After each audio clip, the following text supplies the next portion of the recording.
What's up guys, this is Rise and welcome to another video. I recently went on a 14 game winning streak in the Go Battle League. I have, I think, 9 of the matches recorded here because I didn't realize at the time that I was on such a winning streak. So a nice 14 game winning streak, pretty cool. My all-time best for GBL is 24 games in a row. And then of course I had that pretty cool Go Team Up 30 game winning streak, which was pretty crazy.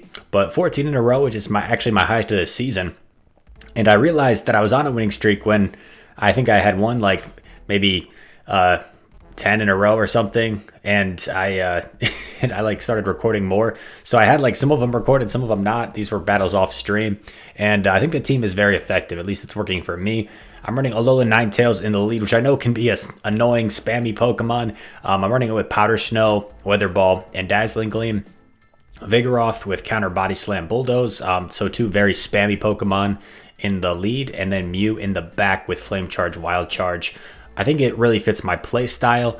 I'm able to make a lot of catches and save up energy, spam off moves, and also keep Mew in the back. And if it's possible to farm something down with Mew, sometimes I'll even let my Pokemon go in the lead, farm with Mew, and then Mew with energy and shields can be extremely dangerous and can oftentimes sweep teams with its wide coverage and moves. So I've been really liking this team. Originally I had Vigoroth in the lead, then I had Mew in the lead, and I kept seeing a lot of like Sableyes and a lot of like Venusaurs. So I figured I'd try Alolan Ninetails, and it worked out quite well. So without further ado, let's get into it. You're going to see a lot of good leads for me, a lot of neutral leads, and then a few pretty bad leads like an Empoleon and Azu in the last 2 games, I believe, that I'm able to come back from.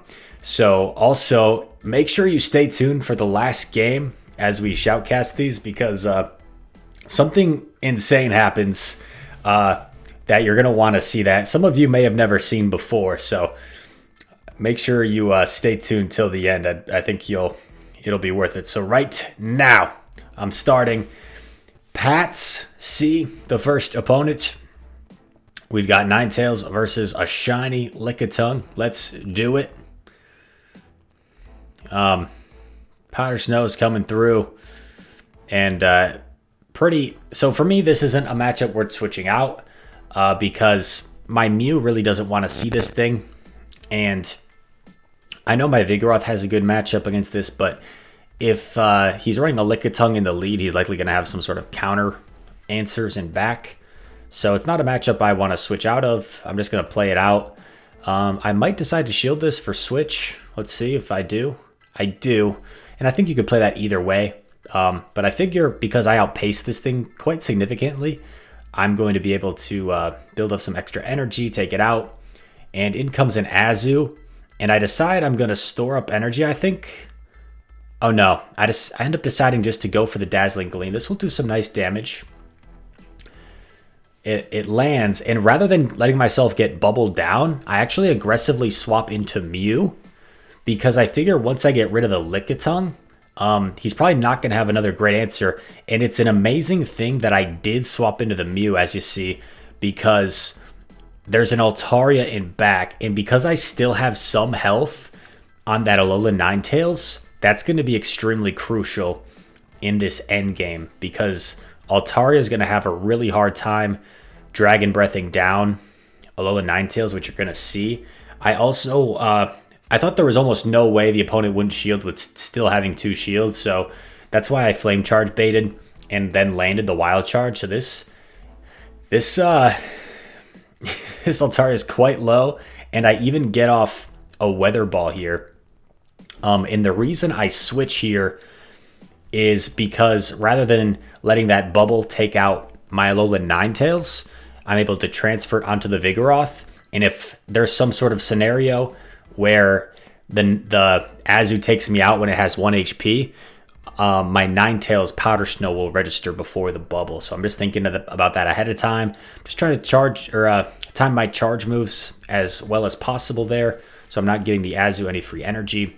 And we're able to take that game 1. And if I had just let my Alolan Ninetales get farmed down by the Azu, I think I would have lost that game almost certainly. So sometimes you give up switch. And now we get a perfect lead. So hopefully we don't blow it. So I make a little bit of an error here, and I stay in for too long. I didn't really react, so I'm just gonna take this move, whatever it is, and it's only an Ice Beam. Luckily, they baited me, and I'm gonna go for a Gleam to either get a shield or do some nice chip damage. I get a shield, so now I'm perfectly fine coming in with Mew because this should be a relatively comfortable matchup for Mew now that I'm up a shield. Do I decide to shield here? I do, and it's a play rough, so at least I didn't shield an Ice Beam. And now I have double wild charges, so I can just go for double wild charge here. I probably, oh, okay. Maybe a bit of a mistake here, because I probably could have flame charged and then avoided having to expend that shield.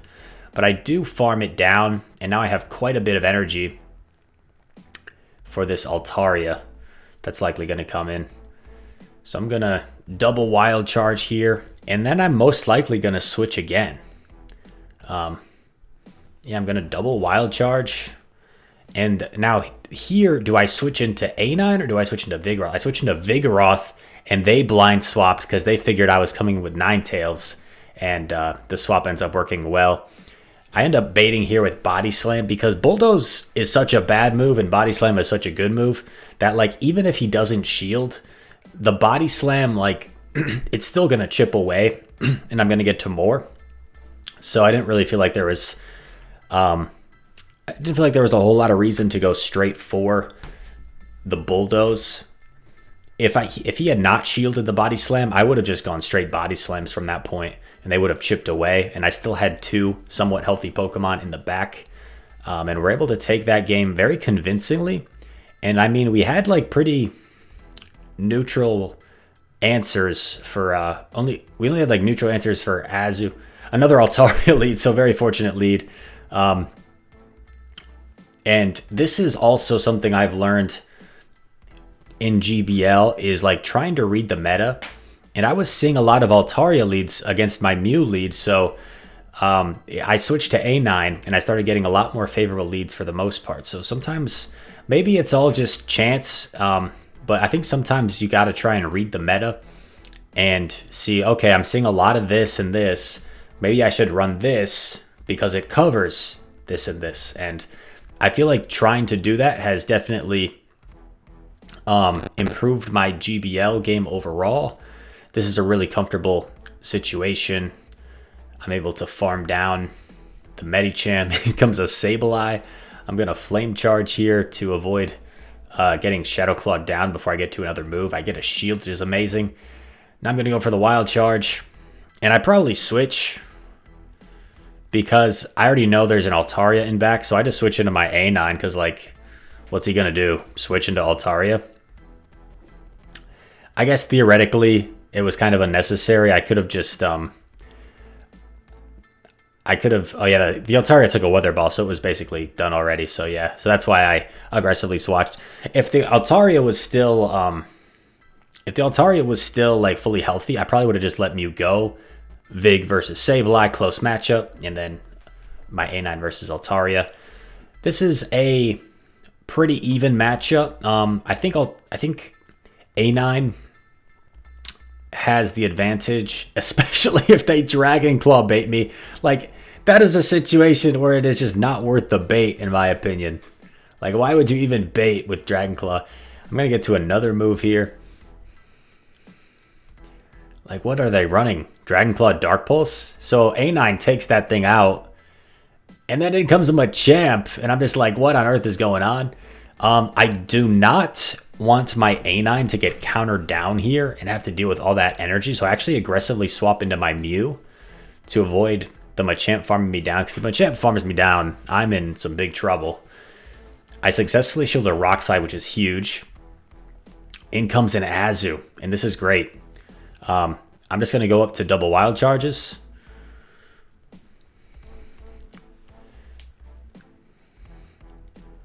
I get off both wild charges, which is great for me. It's going to put this Machamp in a tough position. The opponent, I think they thought maybe their only win con was to like try and call a bait there because they needed a shield for Machamp.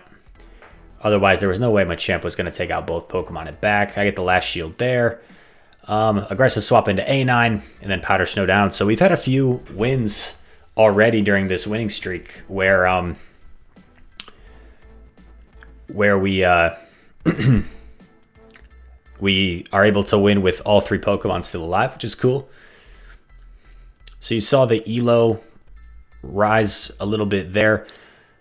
At the start of the video, you saw my Elo was at 34-17. So this is like the start of the win streak right now. A good lead against the Sableye. And once again, when I was leading Mew, I was seeing a lot of Sableye leads. So I decided to just flip the order of my team, and flipping the order gave me a lot of success. I was going 2-3 a lot with this team with Mew or Vig in the lead. And just switching the order to A9 in the lead gave me a lot more success. 14-game winning streak success. Going straight Weather Ball here after I got the shield, trying to bait the Gleam. He's farmed up like way past the return. So usually when people do that, I think they're going to bait. But this person, 1000 IQ, farms up way past the return and then just goes straight for the return. They aggressively swap into Ninetails, which I think was a mistake. And oftentimes, like advanced PvP strategies, when an opponent aggressively swaps like that, not always, it's never always, but usually I think most of the time, it's best to stay in.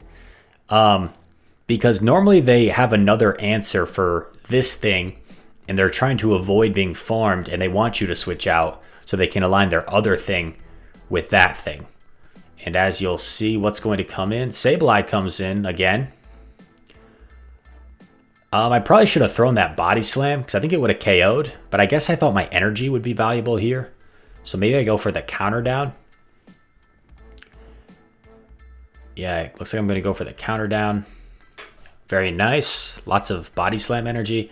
And there's an Azu in back. So Azu probably has a slightly better matchup against Vig than Alolan Ninetails, since Alolan Ninetails takes neutral damage from the counters versus Azu resists. I store a Body Slam. I come in with Mew. I know Mew can take one move. Even if it's a Hydro Pump, my Mew can take it and get to 2 wild charges. So I'm in a pretty comfortable spot here. No need to shield. It's a play rough, which is totally fine. And my opponent surrenders because they realize it's over. Let's say we CMP on the second wild charge. Like, I would just shield, I guess. Yeah, there was nothing they could do at that point. Master Ball is the next opponent. He catches everything, that trainer. Great lead against the Drifbloom. And my Vigoroth really needs to avoid this. So it's a good thing I see this in the lead. I know I have to maintain this alignment. My Mew can hang with this thing. For some reason, my opponent switched after I got to the Weather Ball. So a nice play by them. Just kind of a feel thing. They knew I wasn't going to want to throw right away. So that's a situation where I should have thrown on 7. I should have thrown on 7. Which, did I? No, I think I threw at like 6. Yeah, I think I threw at 6 Powder Snows, which would have been on alignment. So I should have thrown at 7, because then there's no way he could catch. I'd be throwing in between. I come in with Vigoroth here, and my plan here is to try and win switch, but I'm not going to want to expend any shields, because if I keep this Vigoroth healthy, it's just going to allow the Drifbloom to farm up a ton of energy. So I don't really care too much about switch. At this point, I'm just kind of willing to let my Vigoroth go. And if I get a shield here, that'd be great. So it's up to him. Like, do you expend a shield or not for switch advantage? He elects not to. So he's going to get not very much Hex. I actually let the Azu get 1 more bubble in. So he only got 2 Hexes. And I figure he's probably not going to bait here. Baiting's a little too risky in this situation because the Icy Wind would do virtually nothing. But I still elect to no shield. Interesting. And in comes Stunfisk. Oh man, this is going to be a close game. Do I win this? I feel like I have to. It's a 14-game winning streak video. But this seems like a tough situation. Oh, I remember what happens. Yeah, he lets it go. He lets it go. He let the flame charge go, like, bro. I let this go. And luckily it's a rock slide. That could have been bad. But yeah, now I'm in a pretty good situation. Because now I should be able to double shield here. Or do I? I forget how this plays out. This is really tricky because that Drifloon still has residual energy, I believe. But I'm almost guaranteed a shield here. Where do I use my last shield is the question. Probably here? Yeah. Kind of have to. Otherwise I could get like hexed down.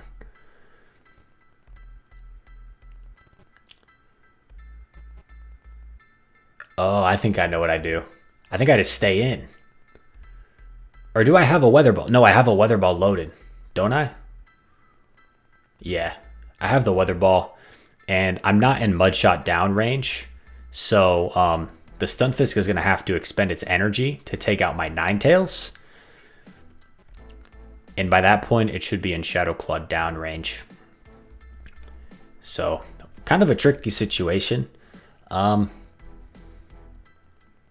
think if the opponent double shields their Stunfisk, I'm probably in more trouble because then I would have to expend both my shields on Mew right there, and I'd be shieldless on Mew. So I think them not shielding that first flame charge put me in a more comfortable situation, but very complicated endgame there. Wes CP7, the next opponent, not CP3 like Chris Paul, CP7, another Altaria. I'm telling you, sometimes you try and read the meta. He switches into Mew, and I switch into my own Mew, so I probably should have swapped in Vigoroth here. I probably should have swapped in Vigoroth, because Vigoroth double resists the Shadow Claw damage. But I switch into my own Mew, and you're going to see how this plays out. We both snuck in Shadow Claws, and we're both just boosting our Shadow Claw damage with our flame charges. You're going to see how this plays out. This is a kind of crazy game that I get a little fortunate with. I'm going to shield again because I know I really want switch. If I can keep my Ninetails on the Altaria, I'm in a good spot. I had one sneak through, but unfortunately, we still simul KO. I had all that energy go to waste. So now I'm waiting till the very last possible second to see if I can see the typing. And I'm pretty sure, you might not believe me, but I'm pretty sure, and I think our opponent surrenders here.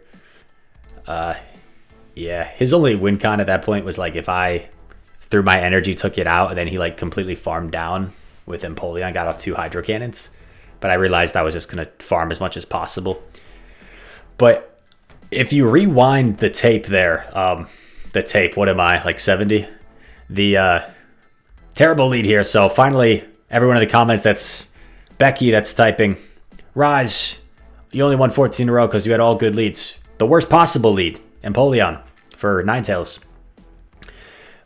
So here we go. Fortunately, they don't have an obvious response to Mew. Sorry, but I go back to that, and this is amazing. He thinks he caught like a wild charge, but it's actually a flame charge.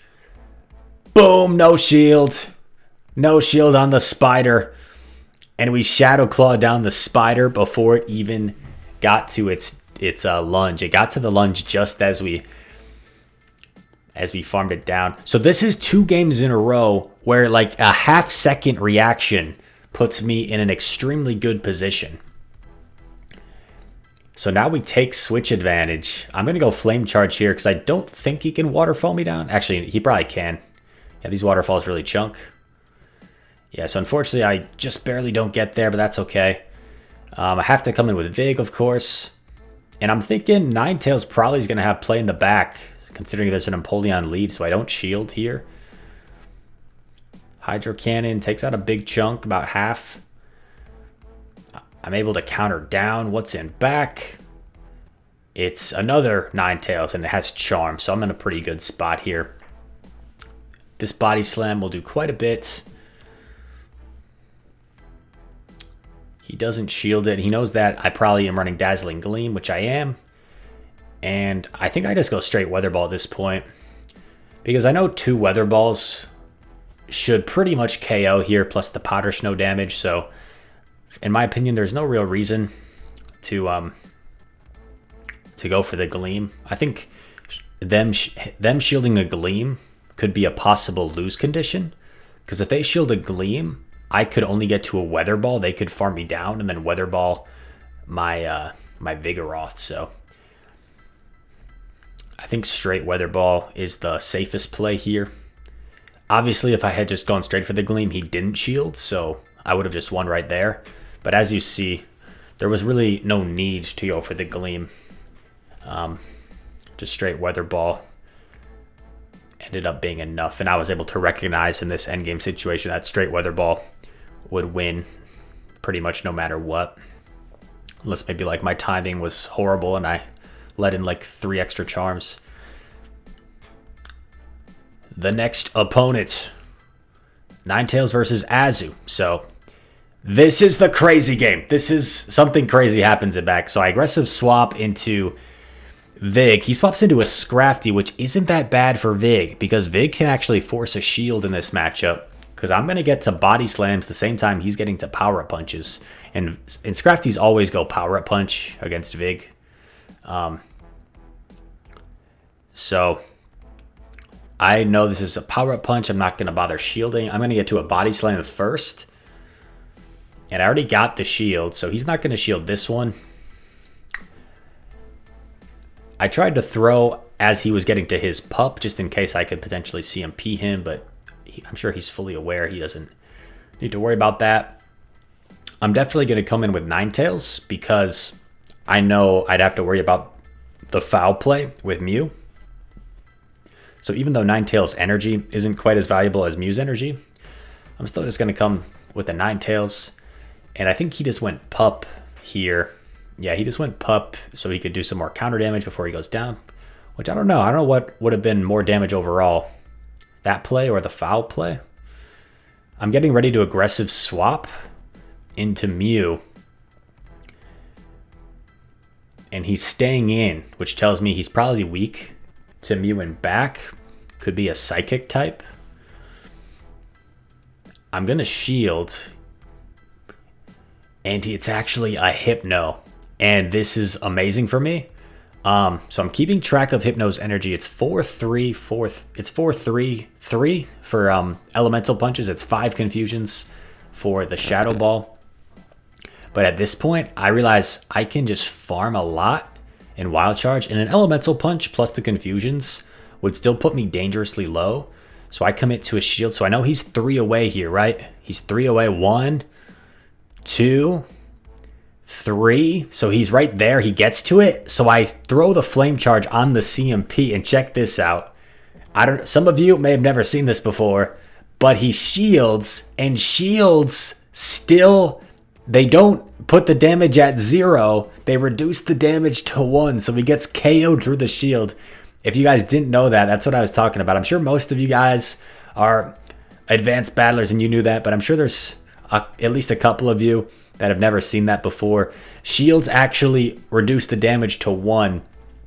They don't prevent the damage. So the Hypno had 1 HP, and on the CMP tie, we threw the Flame Charge, and the Flame Charge actually KO'd the Hypno through the shield because it only had 1 HP. So pretty crazy there.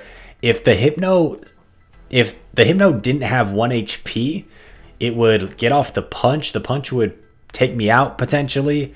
Azu bubbles down, gets off moves against, was it my A9 that was still there? So it would have been a close finish had that not happened. But anyway, I hope you guys enjoyed this video.